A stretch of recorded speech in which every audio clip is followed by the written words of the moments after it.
हर खबर पर होगी आपकी पकड़। डाउनलोड कीजिए एबीपी लाइव ऐप।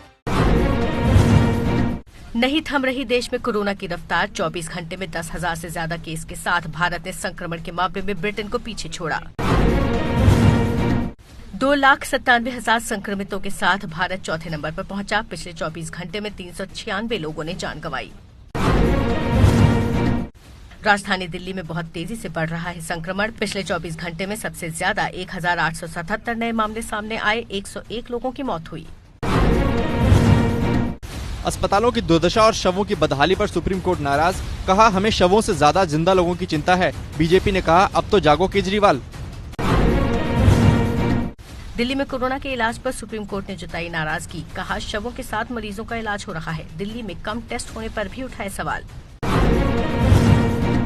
लॉकडाउन बढ़ाने की अटकलों के बीच दिल्ली के स्वास्थ्य मंत्री सत्येंद्र जैन का बड़ा बयान। बोले, दिल्ली में लॉकडाउन नहीं बढ़ाया जाएगा। लॉकडाउन को लेकर जारी अफवाहों के बीच में सीएम उद्धव ठाकरे का ट्वीट। महाराष्ट्र में लॉकडाउन फिर से नहीं लगाया। जनता से विनती, भीड़ न लगाएं। महाराष्ट्र बना हुआ है कोरोना का केंद्र। पिछले 24 घंटे में 3,607 नए संक्रमित मिले। 152 लोगों की मौत हुई। महाराष्ट्र के मंत्री धनंजय मुंडे कोरोना पॉजिटिव। 2 दिन पहले सीएम उद्धव ठाकरे की कैबिनेट की मीटिंग में शामिल हुए थे। राज्यपाल से कोरोना पीड़ित परिवारों के साथ मिलने पहुंचे बीजेपी नेता किरीट सोमैया। पीड़ितों के जिन परिजनों को गायब बताया गया था, बाद में उन्हीं अस्पतालों में मिले थे उनके शव। कोरोना पर काम में जुटी यूपी की सीएम हेल्पलाइन 1076 के 18 कर्मचारी कोरोना पॉजिटिव। लखनऊ में पूरी बिल्डिंग सील की गई।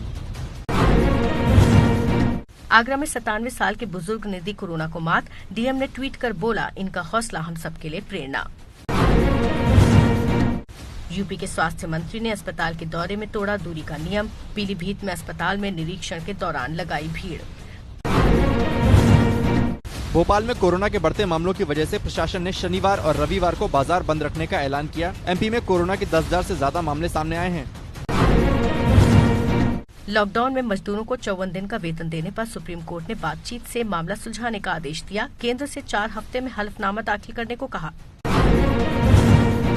सुप्रीम कोर्ट ने कहा, मजदूरों का वेतन न काटने वाले आदेश की वैधता का हलफनामा दे केंद्र सरकार। वेतन काटने पर अभी किसी उद्योग पर कार्रवाई न हो। जम्मू कश्मीर में ट्रांसपोर्ट हड़ताल जारी। यात्री किराए में 50% बढ़ोतरी की मांग। पेट्रोल डीजल की सप्लाई रोकने की धमकी दी। पश्चिम बंगाल के दुर्गापुर में टीएमसी के 2 ट्रेड विंग्स आपस में भिड़े। फैक्ट्री के गेट पर कार्यकर्ताओं ने भीड़ लगाई, दूरी का नियम तोड़ा। राजस्थान के सीएम अशोक गहलोत का बीजेपी पर बड़ा आरोप। बोले, राज्यसभा चुनाव से पहले कांग्रेस के विधायकों को तोड़ने की कोशिश हो रही है। सीएम शिवराज का कथित ऑडियो वायरल होने पर रीवा में कांग्रेस कार्यकर्ताओं का विरोध प्रदर्शन। साईं मंदिर में सरकार गिराने वालों को सजा की प्रार्थना।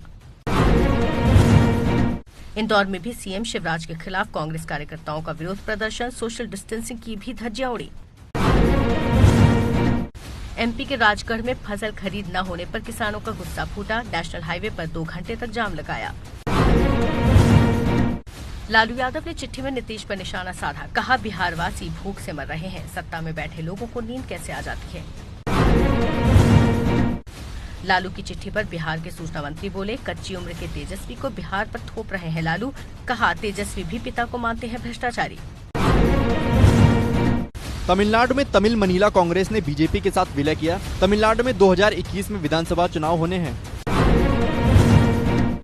झारखंड में कांग्रेस को झटका। जेएमएम से कांग्रेस में शामिल हुए 2 विधायकों को चुनाव आयोग ने निर्दलीय करार दिया। कोरोना पर चर्चा के बहाने राहुल का मोदी सरकार पर निशाना। प्रोफेसर निकोलस बर्न्स से बातचीत में कहा, धर्म के आधार पर बांटने वाले खुद को राष्ट्रवादी कह रहे हैं। यूपी में 69,000 शिक्षक भर्ती में यूपी सरकार को सुप्रीम कोर्ट से बड़ी राहत। 32,000 शिक्षकों की भर्ती का रास्ता साफ। हफ्ते भर में छठी बार बढ़े तेल के दाम। डीजल 59 पैसे और पेट्रोल 57 पैसे महंगा। 6 दिन में 3 रुपए की बढ़ोतरी।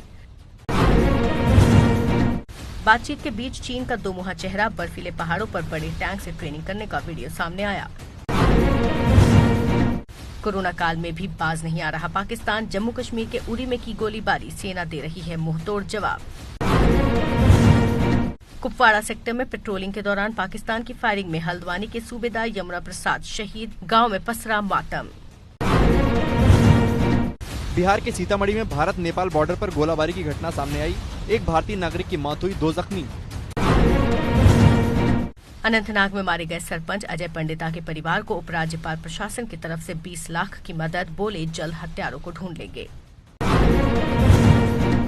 कोरोना की दवा पर पतंजलि के चेयरमैन आचार्य बालकृष्ण का बड़ा दावा, बोले पतंजलि की दवा के ट्रायल में 80% मरीज ठीक हुए। महाराष्ट्र के सिंधुदुर्ग में गुस्साए हाथी ने मचाया तांडव, आसपास के इलाकों में लोगों में दहशत। यूपी के आगरा में एटीएम से कैश लूटने की वारदात सीसीटीवी में कैद, 6 लाख कैश ले उड़े बदमाश।